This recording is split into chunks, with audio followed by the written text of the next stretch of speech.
In this third week of Advent, we light our third Advent candle in our wreath. And as we do so, we hear these words from the prophet Isaiah. Isaiah 30, verse 18, it says this: "The Lord longs to be gracious to you.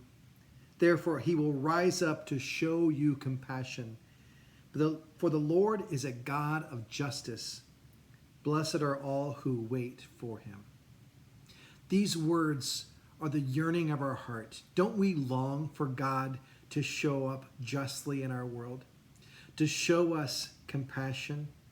Don't we long for God to be gracious to us, to relieve us from the suffering of ourselves, but maybe our neighbor who's facing injustice?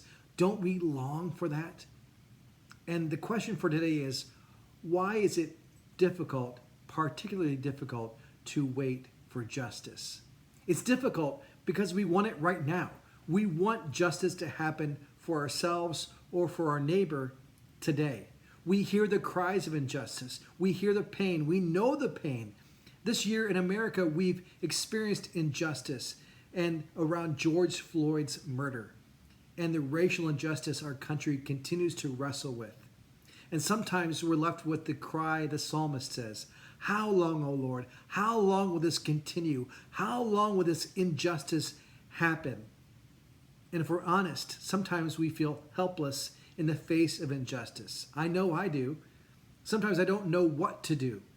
And in those places, when I don't know what to do, how to act justly, especially when the injustice feels so large and so systemic, I'm left with a prayer, a profound prayer, a sentence prayer: "Lord, make things right." In that prayer is asking for God's will to be done. Lord, make things right. Behind that prayer is what Isaiah tells us about God. The Lord longs to be gracious. The Lord will rise up to show compassion. When we pray, "Lord, make things right," we're asking God to act with compassion, with justice in our world today. We understand, though, sometimes we're in a place of waiting for that justice to be revealed fully in this world. And that's difficult to wait, especially as we hear the cries of those who suffer from injustice.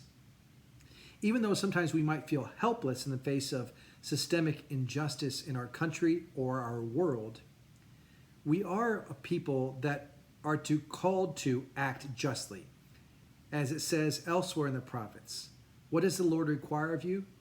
But to do justice, to love mercy, and to walk humbly with our God. We are as God's people who do justice, who work on behalf of those who are powerless, those who lack a voice in this world, those who are marginalized in our society. God's people are people who act justly, to step in the moment to help justice become more realized in our country and our world.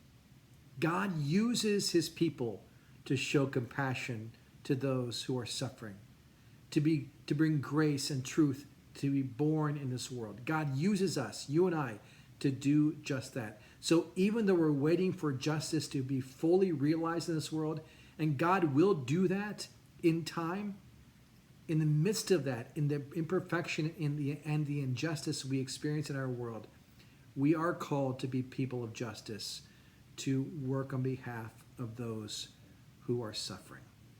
So my friend, today, rest in the assurance that as God's promise is revealed, it's revealed through us, imperfectly, yes, but in the end, it will be perfectly revealed in the coming of Christ into our world again.